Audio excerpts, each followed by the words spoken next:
It's prime time. Boleh ke buat macam tu? Wah, tak boleh ni lah. benda macam Ni salah illegal je guys. Benda ni semua halal ke?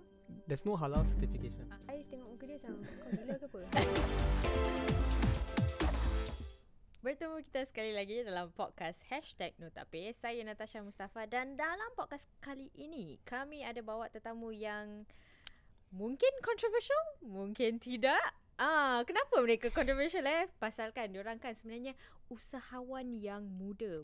Memang hebat-hebat belaka Mereka hanya usia 21 tahun dan 19 tahun. What? Dan diorang ada perniagaan yang berkembang dengan cepat. Memang saya pun tak tahulah. Dan antara barangan yang popular yang diorang jual dekat kedai-kedai mereka adalah minuman Prime yang saya pernah baca saya baca. Nanti kita check. Saya pernah baca dia berharga $350. Wow. Nah, jadi siapakah tetamu saya hari ini? Jeng. Mereka adalah Haikal, pengasas kedai SGFR, dan juga Putri, pengasas bersama SGFR. Apa khabar guys? Khabar baik. Haikal ni sebenarnya dia macam nervous sikit sebelum kita mulakan podcast ni dia macam I don't know whether I can do it or not. Are you ready? Almost there. But sekarang dia punya recording dah berterusan, so you kena ready lah. So boleh boleh. So hari ni kita ada di studio dua anak muda yang agak popular. Sorry, bukan agak popular, memang popular. Hari tu saya ada tengok dekat TikTok sampai ada orang minta sign slipper lah guys. I got no words. I said no, serious. Diorang tiba-tiba datang dengan slippers like, oh boleh sign. I'm like, yelah. Asalkan Dia betul-betul sign lah. Tapi yang benda kelakar kan sign kat slipper. Habis nanti orang pijak jalan. Macam kesian je dia pijak you punya signature. Ada banyak tempat nak sign. Tak tahu kenapa kena sign slipper. Okay, sebelum kita cakap pasal Prime yang berharga $350 tu, mungkin kita kenal sedikit lah Haikal dengan Putri ni. Diorang anak muda tapi macam mana diorang mulakan perniagaan ni? I mean dalam 1 year you guys have 5 stores kan? Betul. So mungkin before we get to that 5 stores, what is your background? Macam mana you all mulakan dalam bidang usahawan ni, entrepreneurship? Haikal mungkin boleh kongsi? Alhamdulillah. Saya suka buat bisnes sejak sekolah rendah. Jual apa? Dulu bila saya kat sekolah, saya suka jual barang yang macam trend-trend tau. Macam flag, country eraser, fidget spinner. Dan dulu di sekolah mengenal saya kan, ada satu pokok kelapa. Jual kelapa. Jadi saya dan kawan-kawan saya kita memanjat, kita ambil dan kita potong dan jual. Legit? Siapa yang beli? Ada sec 1 lah, sec 1, sec 2 orang semua beli. Kita boleh ke buat macam tu? tak boleh ni lah. benda macam Salah illegal lah. je guys. Itu yang I kata tadi. Ni salah tapi kita tak kisah. But how Satu much kelapa. coconut will you get man? Banyak, 20. Sekolah Tapi saya, ada satu pokok je. Tak ada banyak. Saya sekolah kat St. Pat's. St. Pat's tu belakang ni ada East Coast Park. So, wah, memang jual kelapa. Dari dulu jual air. Betul juga Dari dulu jual air. Wah, habis jual kelapa tu lepas tu orang belilah. Ya, orang belilah. Wow. So jual eraser, jual kelapa, sekarang jual Prime. Sekarang jual Prime. Damn. Okay. And then Putri pula ada tak macam kecil-kecil ada jual barang benda yang pelik-pelik ke? Ada pelik-pelik lah. Saya dari kecil mak saya selalu nenek saya hantar saya untuk kelas art semua. So saya memang ada interest in benda-benda macam ni. So apa-apa saya buat. Dulu kan trending yang rainbow loom bracelet. Oh yes. So I akan buat and then I akan jual. And then I pun suka jual macam cake. She's a baker. And then saya pernah pergi like entrepreneurship punya class last time. Yeah. So it's dari dulu lah memang ada minat benda macam ni. Oh, okay. So kira kan tu masa you guys kecil ataupun like muda lagi lah. Sekarang you guys are in your teens-ish era kan. So macam mana boleh tiba-tiba berkecimpung dalam tiba-tiba buka kedai? Because it's quite far-fetched, right? How do you get there lah? Betul. Okay, so Bila saya bila saya berumur 14 tahun lah. Bila saya 14 tahun, ayah saya melakukan satu yang menarik. Apa tu?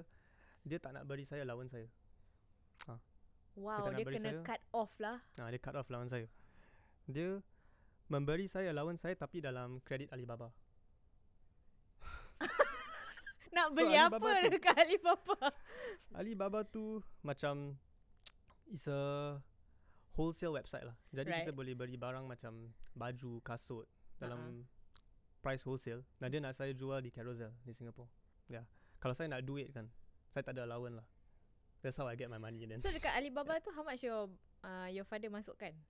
So dikasih saya $500.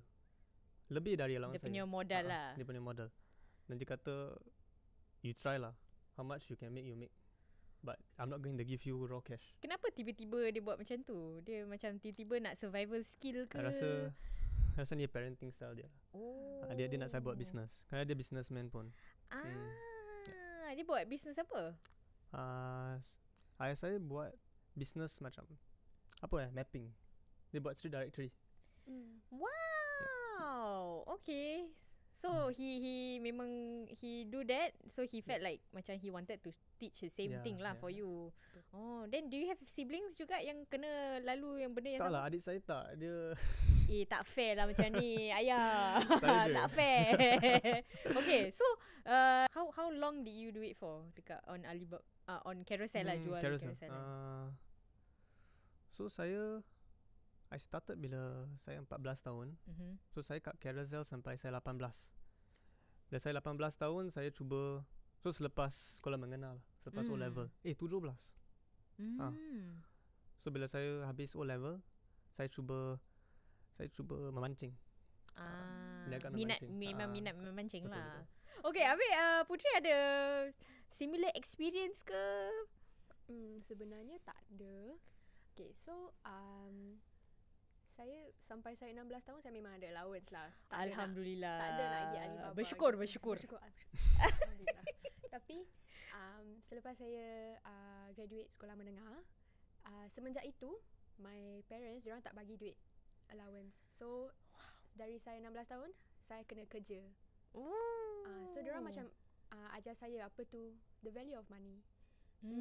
So 16 tahun saya kerja tak stop langsung sampai sekarang. And then bila saya jumpa Haikal, saya join dia punya company masa diorang buat mancing.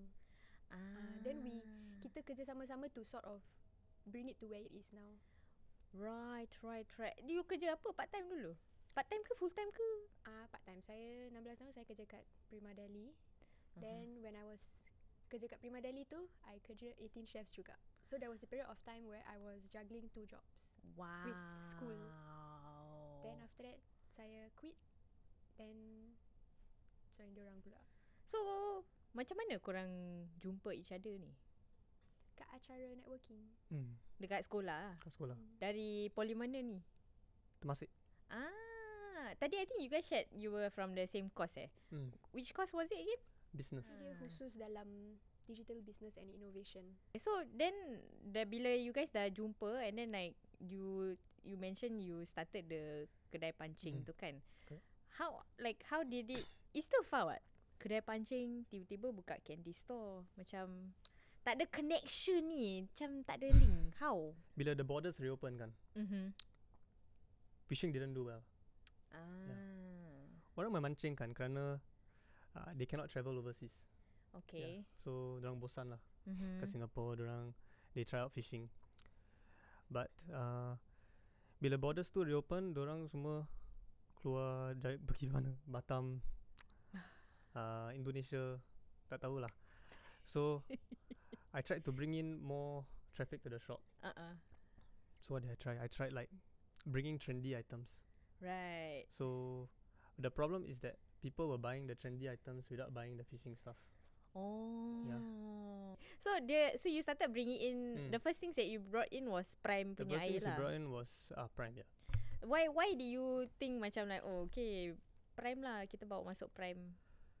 So what was trending at this point kat US kan is actually Prime. Right. So throughout my years doing the fishing business, I learned how to macam parallel import. all this knowledge. So I use this knowledge to try and bring in other stuff. So that's how I brought in Prime.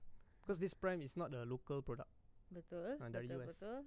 Dia ada macam is by YouTubers kan? Kan, Logan Paul dan KSI. Yeah. Dia saya tengok lepas tu dia it's prime time.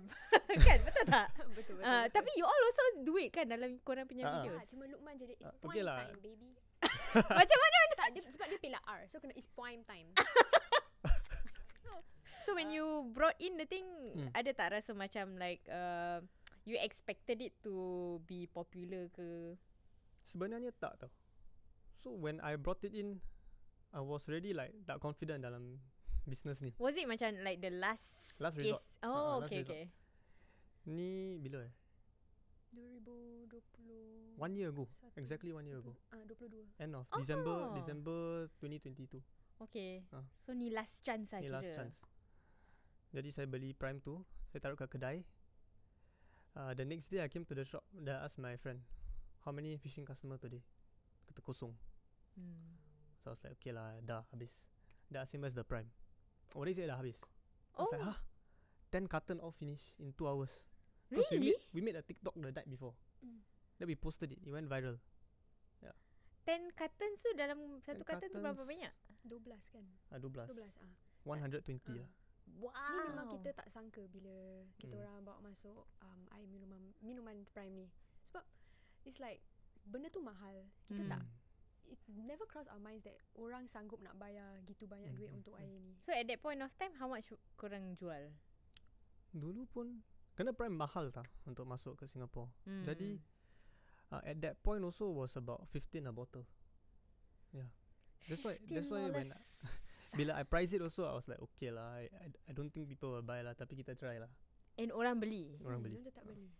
Wow. So lepas dah bila korang dah dapat find out that like oh okay, all the cartons are finished already, was it macam Macam light bulb moment like okay. I think I masih macam ada attachment tau dengan fishing. Tak boleh let go kan. So, macam mana dapat let go of the fishing? So emotionally dia memang susah, tapi physically right, it happened overnight. I masih ingat masa tu kita stay lambat kat kedai to clear off everything. okay, sekarang kita kat January kan. Dalam 2 bulan saya rasa kat March we open a new store lah kat Siglap Center. So Siglap Center was fully snacks, no fishing at all. Yeah. So then the Siglap shop actually did better than the Tampines shop. So that's when I macam terasa lah there's no point kita keeping it lah. keeping the fishing. So one day I came to the shop, I was like okay lah, let's put everything on sale so we can gain enough capital kan untuk beli snacks. Wow. Wah, memang dia perit tapi dia lepaskan lah juga in the end lah. Susah lah. Okay. So I think just now you mentioned a bit pasal founders. I think I went on you guys punya website. There's ramai orang punya muka. Ada founder, ada co-founder, ada ambassador. Maybe you all boleh kongsi sikit pasal your structure in that sense and like how many founders you guys have and like are they all also macam muda-muda like you guys? Yeah. Okay, so bila I buat the fishing shop kan, ada 4 lah. Ada saya, Nick, Lucas dan Ben. Alright. So kita buat yang fishing shop ni. Tapi when I want to do the candy store kan, they all went for NS and they all went for, and Ben had to go to UK to study. Right. Yeah. So this is around the time I met Putri lah. I met Putri dengan Megan. Okay. So those 3, Nick, Lucas and Ben, they basically founded the fishing idea. Yeah. But Megan and Putri, they were the 2 that helped me with the candy idea. So but I put everyone in macam co-founder lah, because in the end all the idea behind everything is everybody had a part of it. At any point macam you guys think like kita orang macam berangan-angan je nak buka kedai and we all like so young kan, like you know, ada tak any point? No lah. No you guys just went and did it ah. Yeah. Kita orang punya mindset macam I think ever since I jumpa Haikal kan, my mindset really changed. It's more of like if you want something then you gotta have to work for it. We are the kind of person lah, like thankfully all of us have like the same mindset. We want to do this. We don't know how we're gonna do it, but we'll figure it out. Somehow it will happen. Yeah. Memang mindset yang bagus Ni kalau nak buat business selalu kena macam tu. Dia macam go je, don't scared lah. Macam tu. Okay. And then like I think one soalan yang I think a lot of people pun probably are thinking about, warganet thinking about is kan, macam you guys are so young. So like how do you get the money to start the business? Like do you guys have macam investors ke?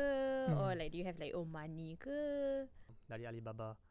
So that's where I made that's where I sold macam t-shirt, baju semua. So a lot of my capital came from there. So when I came up with the fishing gun, whatever money I made, when I saw that there was an opportunity here, because when you want to do a business, right, you have to find the problem first. So this one had macam a genuine problem in the fishing industry that is not easy for beginners to start. So I invested literally everything I had into this business. Berapa tu? 8,000, 8,000. Banyak juga. Okay. Yeah, That is into the fishing lah. Into the fishing. Okay. So into the fishing, then my grandfather, because he just passed away at that point lah. So he gave me money for uni, which my mom didn't let me use because it's for university. But I took it and I put it anyway.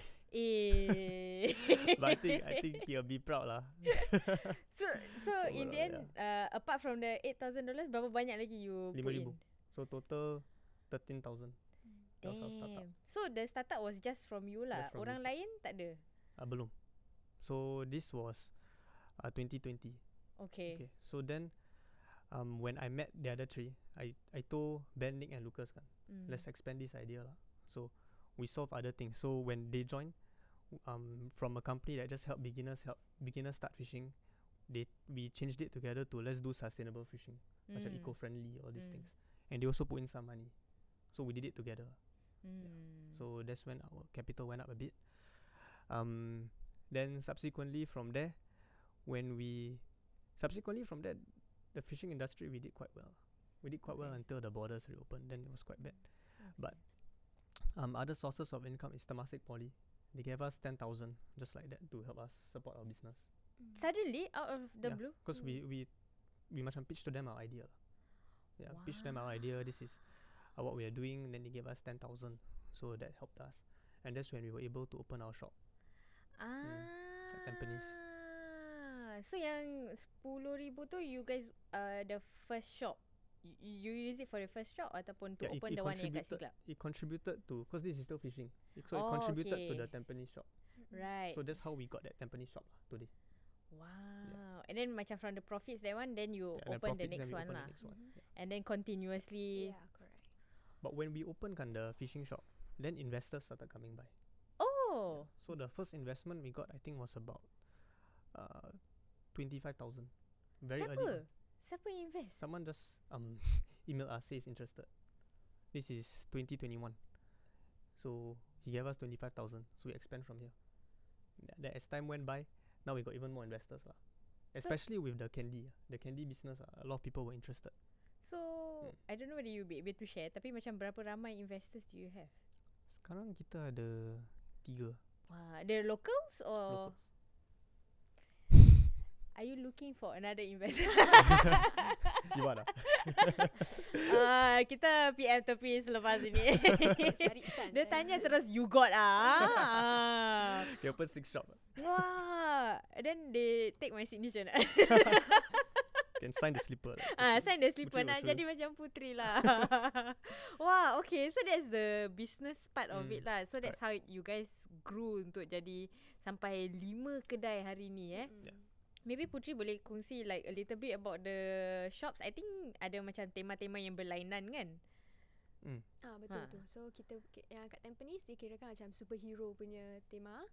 Kat Siglap dia macam champion, so macam wrestling semua. Mana lagi? Bukit Timah kita ada yang Starlight Station. West Coast Plaza is Princesses, and then yang kita baru buka ni apa? Wisteria is Arcade Alley. Wow. So bila budak-budak datang kan, diorang kirakan dapat like it's not just about buying the candy, it's also macam an experience. Then because kita pun dapat pelanggan dari luar negara, diorang datang Singapore, sanggup datang Singapore just to beli Air Prime. Sebab susah nak dapat in Asia. Is it? Yes, it's very susah. So kita ada macam orang dari Philippines, Indon semua, orang datang just to buy Prime, they will fill up their luggage. Serious? Berapa banyak dia orang beli at one time? Tak, kan ada satu hari tu ada satu lelaki ni kan, dia bawa luggage, habis dia beli I think up to 1,000 lebih. Worth of Prime?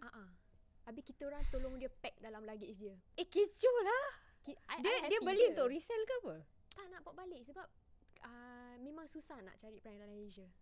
Time tu lah. So bila you guys like, okay, the concept of the stores macam berlainan kan, because there are macam kedai-kedai lain yang jual Prime or like candy yang similar to what you guys have kan. Yes. So macam apa yang perbezaan lah antara you guys dengan macam kedai-kedai yang lain in that sense?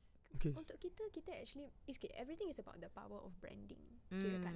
So memang buka bisnes ni apa-apa you buat memang akan ada competition.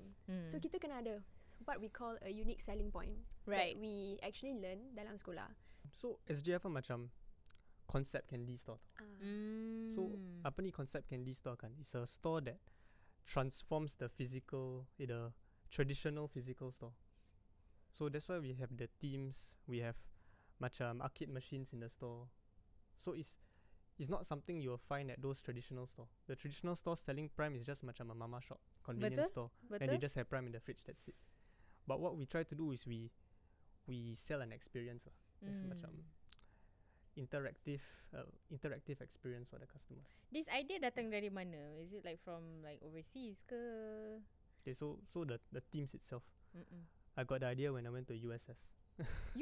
USS. You know when you walk out of the ride, then you see the theme shop. In Singapore? In Singapore, yeah. It's actually a marketing strategy. Every time you get out of a ride and then you masuk kedai, Yeah, so you korang macam lepas dia macam alamak happy habis beli ni beli tu tak kisahlah berapa. So that's where he got the idea. Yeah, macam you go to USS, you take the Shrek ride. Then when you are done, you go down, you see all the Shrek merchandise. Betul? So one you go inside is the superhero lah. Everywhere got superhero. So the candy also got some superhero candy, superhero chocolate bar. The So Star Wars one is Star Wars candy, Star Wars chocolate bar. So maknanya The dekat different stores dia ada different candies lah different for you guys. Kita orang ada store exclusive products. Yeah, correct. Ooh. So 80% sama. But this 20% we change every store. Oh, dia jadi macam marketing scam Scam Scam ke? I pun tak tahu. Tapi bila budak-budak datang kan, diorang macam, oh, I dah pergi superhero vault, dah nampak superhero. Oh, I dah pergi sini punya arcade alley. So diorang macam within their own community kan, diorang macam talk about it.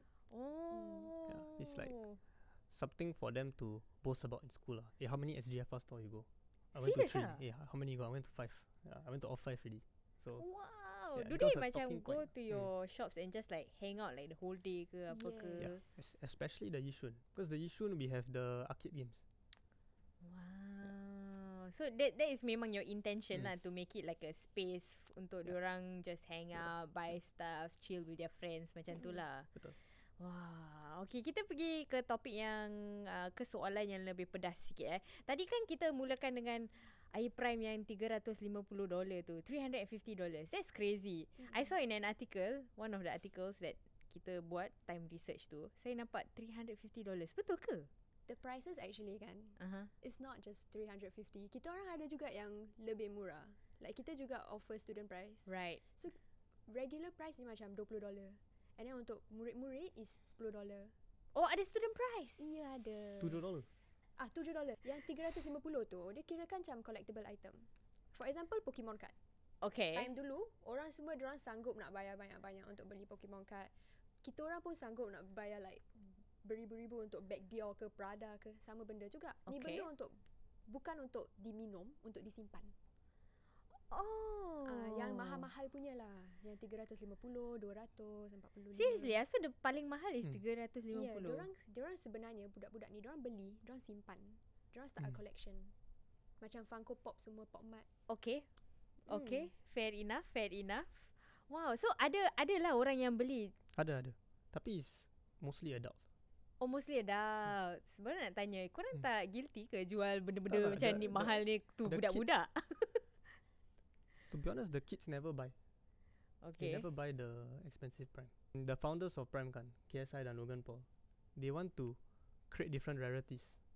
So there are bottles, right? They literally put the word rare there. Ultra rare. Yang ada depan ni tak ada rare. Tak ada. Ni yang biasa. Kecewa saya. Lain kali. Yeah. Oh, okay. So those that's ultra rare, it's also very expensive for us to import.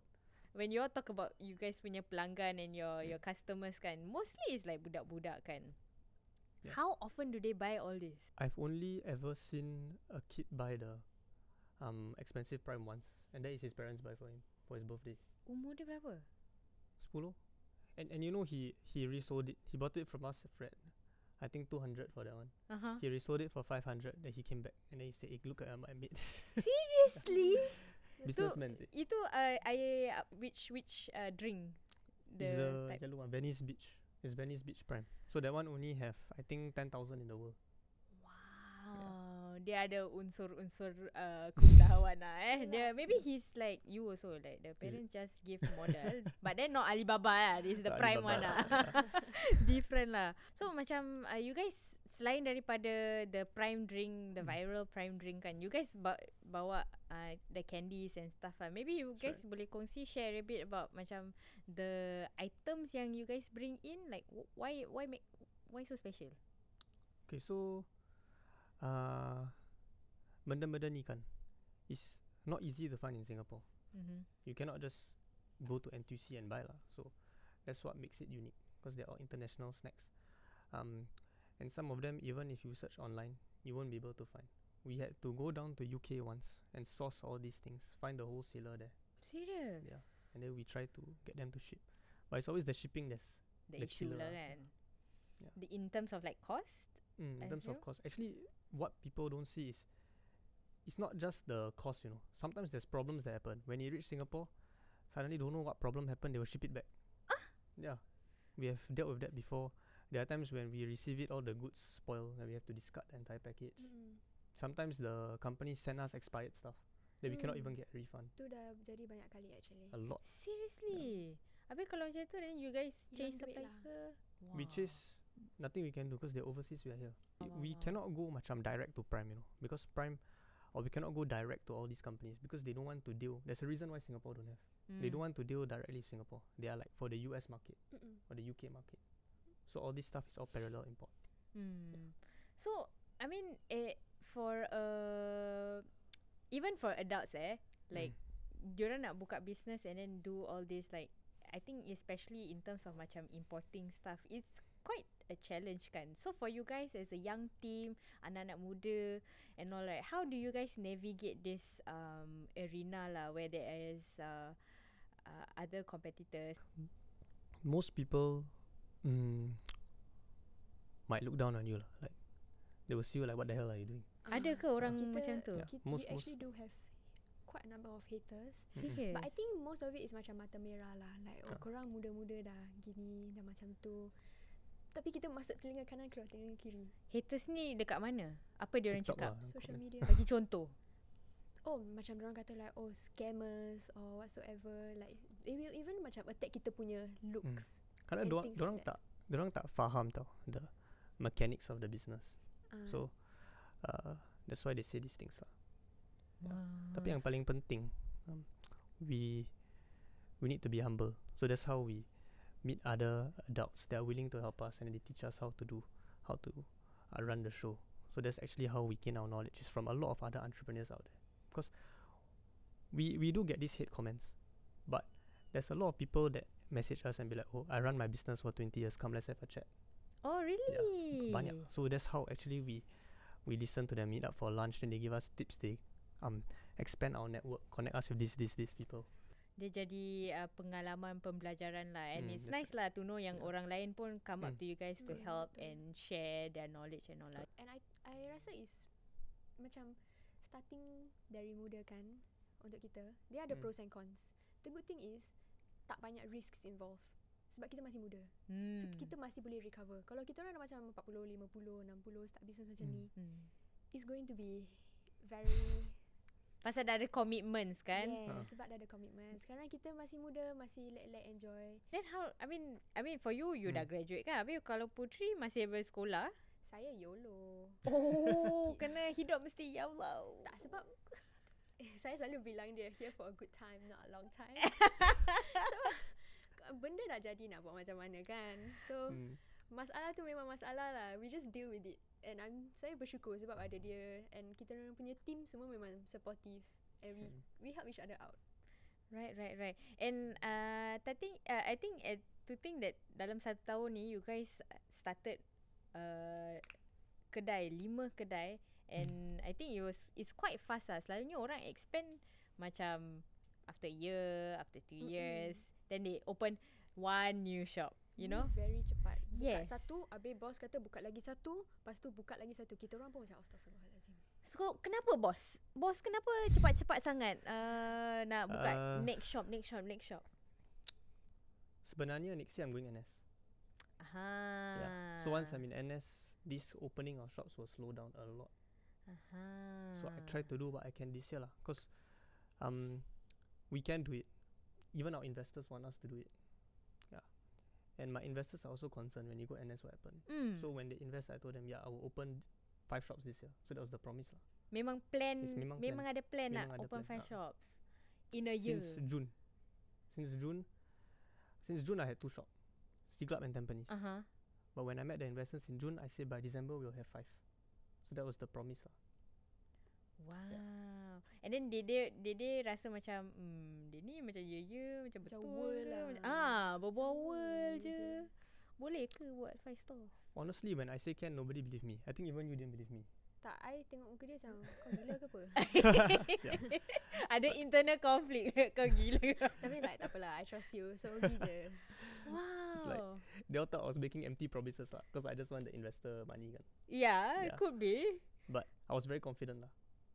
When I say can, like what I said just now, I don't know how it's gonna happen, but we'll make it work.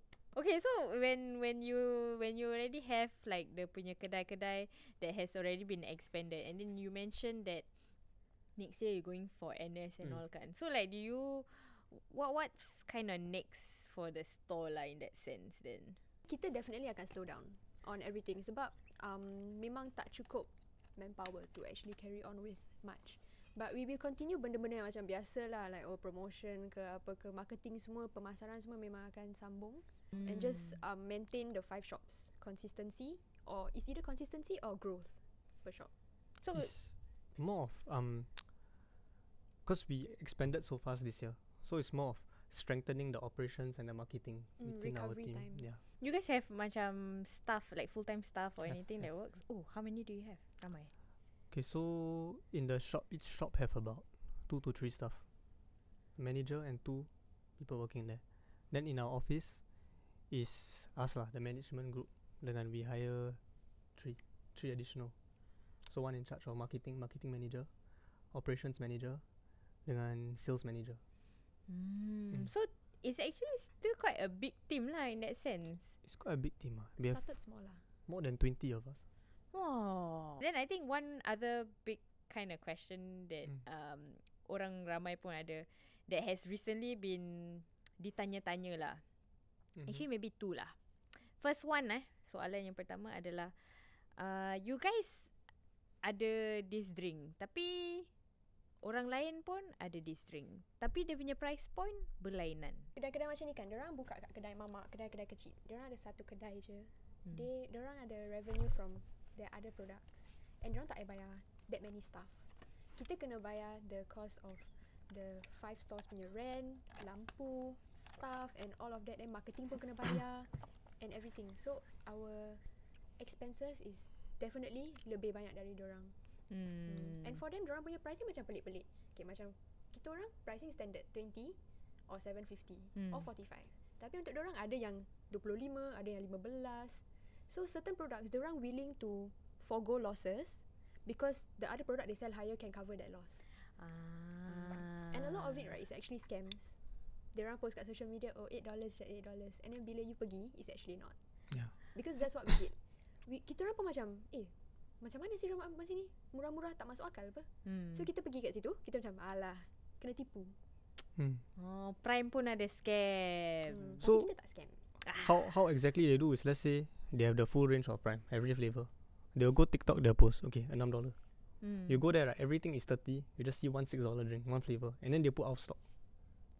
Yeah, so that's how they play. So dia punya strategi. And then you all jual-jual benda air, makanan ni semua. Benda ni semua halal ke? Everything is halal. Like there's no halal certification because it's from US kan. They have no MUIS there to certify for us. Kita don't tak have boleh MUIS certify benda ni sendiri sebab Betul. ni bukan produk kita. Right. Tapi Betul. sebelum kita buat masuk tu, kita macam buat background check like very thorough. Kita pastikan yang memang tak ada gelatin ke, tak ada arak ke semua, and it's safe to consume. So everything in our shop no gelatin, and then everything is vegan. So these vegan products, right? There's no cross contamination in their factories with those other items. So everything is very carefully selected. And also FYI, right? When I went to Mecca last week, they also sell Prime and all these things. If Mecca sell Prime, it's okay lah. Kalau Kalau di situ tanah dah jual Taki, Yeah, that's Sour why. Patch, kita orang okay. Oh, really? They have everything. Yeah, Everything we semua have jual the kat full sana. range. Wah. Yeah. And then another thing is right, okay, halal lain, harga lain, tapi also ada issue of you guys selling too much sugar to kids lah. Mak bapak approach saya pasal benda ni, and then saya pun peng gila. So, look at it this way. Kira macam 7-Eleven and everything. Benda ni is accessible tau. Everywhere. Gula-gula kat 7E semua. Tak pernah pun orang tanya the workers there, you're selling all of this to little kids. So, it's honestly out of our control. Diorang nak beli, then diorang buat, diorang kena ambil tanggungjawab lah. And it's also the parents' responsibility. So masing-masing tanggungjawab sendiri. Betul. Bukan saya tak kisah, saya kisah. Sebab saya pun ada 3 adik very muda. Then I will curb their sugar intake. Okay. Yeah. So you guys tak ada macam like, adik, you cannot buy too much This is too much nerds. Tak ada Tak ada Don't have. But we have a lot of sugar-free candy options in our store. Oh, really? Macam there's this product called Jolly Ranchers. Jolly Ranchers ada yang biasa, then there is the sugar-free version. And even Prime, you know, the misconception is that it's full of sugar. Actually, this one is only 2 grams of sugar. 2 gram? 2 grams. Betul. So Damn. everyone that says sugary water, no lah, it's not. Yeah. Dia it's actually- dia apa? Electrolyte drink, is it? Yeah, Hydration drink kan? Yeah. Okay, macam ni And boleh belilah. It's a Nutri-Grade B. A lot Oh. of things in the shop is Nutri-Grade B. A lot of the drinks. Macam ni boleh belilah banyak-banyak. Okay. Wah, Nutri-Grade B means quite tinggi lah on Each the product scale we lah kan. actually put there. You guys put we the put the sticker Nutri-Grade. lah because it's a requirement kan kat Singapore. Actually, the requirement in Singapore is only if it's C and below, then you have to put. But But we you put guys for everything. still You put for lah. everything lah, yeah. Just so that Correct. people yang datang dalam kedai tu macam, Correct, this one too much. No. It's B. Yeah. It's B and A, That's okay? right. Ada yang A? Actually, I tak tahu. Ada. Oh, ada. Yes. Wow. Macam the prime cans actually is A. Wow. I think you guys mentioned a little bit about what's coming next in the future kan. Do you think it will die down tak? Because this year has been very high lah for you guys kan. Macam non-stop hits. We are not afraid if it will die down lah. Okay. Because we try our best to, we try our best to innovate on what we have. So we are not just doing a standard shop like what we talked about. There's every shop is an innovation from the previous one. Like right now, the latest shop is full of arcade games, and there are plans for next year. It's not opening new stores, but there's a lot of innovation involved to what we already have. So I think every few months you have something very exciting coming up for customers lah, and it's all in the roadmap already.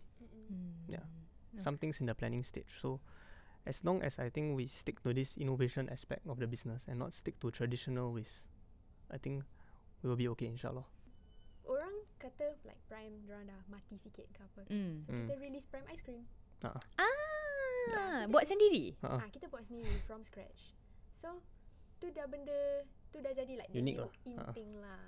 Kirakan Dia available in only Yishun. kat Wisteria, One shop. the Arcade Alley. and it's dia punya apa pendapat orang semua bagus lah. Yeah, bagus. Tak ada kedai lain yang ada lah, kita je. You guys recently open the new shop kan. Do you expect dia punya sambutan to be that crazy and because saya tengok video-video kat TikTok tu macam quite ramai yang berkumpul kat luar tu sebelum kedai tu buka kan. Maybe you can share a bit lah the experience lah. I went out of the Grab, I opened the door, everybody was crowding me. Then I looked to my left, I saw the queue all the way down from our shop. Our shop So our shop is just by the roadside lah. Yeah. So I saw the entire roadside all the way until the end sampai Coffee Bean. That's the hujung. Wow. The queue led up to there, and that was 2 hours before the opening. So I was quite shocked lah. Yeah. Wow. Once we entered the shop, we couldn't exit. Because if we exit, that's it. Everyone will follow us. Habis macam We mana? did our West Coast Plaza opening and all. And bila kita buat meet and greet untuk Luqman, dia punya crowd tu tak sebesar macam ni. So it macam we are in awe, but we are also macam terperanjat like, serious lah. We estimate hari tu we 1,000 people. Seribu. Really? Because kita ada queue number tu bagi orang masuk kedai. Sebab tak boleh sekaligus Semua masuk. Correct. And then sebab diorang pun nak jumpa Luqman. So kita buat queue number macam nombor ni macam makin besar 800, 900. Wow. Dulu when we do macam meet and greet in the shop kan, is the queue number, we have queue number lah. It will reach until about 300. So that's what we expected lah, max 300. This was the This biggest. one was 1,000 over. And this 1,000 over still got people that go home because they tak cannot boleh they cannot tunggu. Yeah. Wow. They were queuing from 7 a.m. in the morning, you know. We only announced that we're opening at 5 p.m. At 7 they start crowding already. Wah, okay. So SGFR memang menarikkan perhatian orang ramai. Last soalan. Tips untuk anak-anak muda yang like yourself yang mungkin ingin mulakan perniagaan. What do you think? What can they do lah to maybe start dia orang punya own business kalau dia nak? To start the business. Kena bagi duit kat Alibaba ke? Kena Okay, I'll give start kat Alibaba. like advice on the context of what we talked about. So we talked about how ada banyak kedai kan that jual prime sekarang. Correct. So how we beat it is all these shops they fight on price. Okay, so marketing that is for price, place, product, promotion. Okay, so don't fight on price. Don't go into a price war. All these shops kan, bila someone lower the price, everybody lower the price. That's it. No one is gonna come up with a promotion. No one's gonna think of anything unique. Whereas we never fight on price.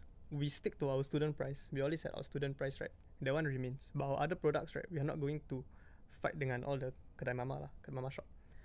We tried other methods macam promotion, buy 2 get 1 free, something like that. And then place, that's where we expand our shop, expand the vending machine, make it more accessible. Price, place, product. So product, we expand the product range, create the ice cream. Yeah, so we come up with unique things instead of just fighting on price lah. Okay, Putri ada tips-tips yang berlainan? Tips yang berlainan ya. Okay, untuk saya simple je. As cliche as it sounds, jangan putus asa. Kalau you ada apa-apa yang you nak dalam hidup you, tak kisahlah. Sekarang kan very popular macam people bringing each other down. Macam kau sakit ni, sakit mental health ke, sakit physical ke, you cannot do it. But that's wrong. Whatever other people can do, you can do also, and you boleh buat lagi bagus daripada dorang. Apa-apa masalah yang datang dalam hidup you tu, ambil sebagai ujian daripada Allah. Oh. Wow, tips dan kata-kata terakhir ni daripada pasukan SGFR ni memang menyentuh hatiku. Wow. Wah, memang saya semangat dapat dengarkan cerita dan kisah bagaimana mereka bermula dan mulakan perniagaannya. Bukan senang lah dalam dunia perniagaan ni, ada competitors lain, orang-orang yang haters lain. Memang bukan mudah lah perjalanan ni. So bila saya tengok anak-anak muda Islam dan juga Melayu kita dapat terus berkembang dan maju dalam apa yang mereka lakukan, memang memberi saya kepuasan yang besar lah. Jadi saya harap anda yang mendengar ni juga merasakan semangat yang sama. Jadi kalau nak mulakan perniagaan, janganlah putus asa. Seperti apa yang Putri katakan. Jadi sampai di sini saja podcast kali ini. Terima kasih kepada Haikal dan Putri kerana bersama saya hari ini. Terima kasih. Jumpa lagi. Terima kasih.